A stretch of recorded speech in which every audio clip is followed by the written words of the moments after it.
До мен е още една прекрасна дама тази вечер, Елиза Багдасарян, с която сега ще си поговорим малко за лидерите и за жените. А именно, може ли една жена да бъде лидер в бизнеса? Ами всъщност да, напълно възможно и аз съм доказателство за това.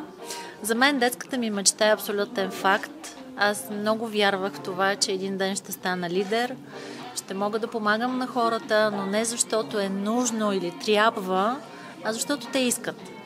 В тези 20 годишна практика аз установих, че това е напълно възможно и да, въпреки че жените сме нежни, по-деликатни, по-внимателни, се оказва, че сме доста добри лидери в бизнеса. Това щеше да бъде следващия ми въпрос. Ние раждаме ли се лидери или са качества, които придобиваме с годините? Всъщност ще отговоря на този въпрос така, чрез думите на Айнщайн. 2% талант и 98% труд. Лидерството е труд за мен, но най-важното нещо е човек да пожелая да стане лидер. Не е важно какви се раждаме, важно е какви искаме да бъдем.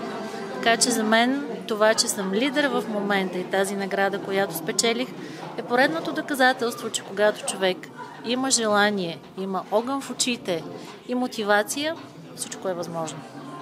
Какви са качествата, които трябва да притежава един лидер? За мен лично основното качество това е действие.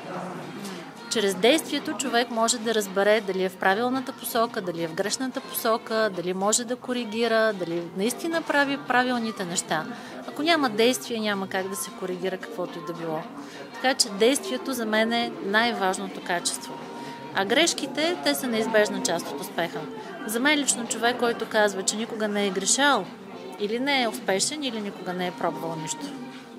Казахте, че сте в бизнеса с финансите. Звучи много тежък за една финна дама като вас.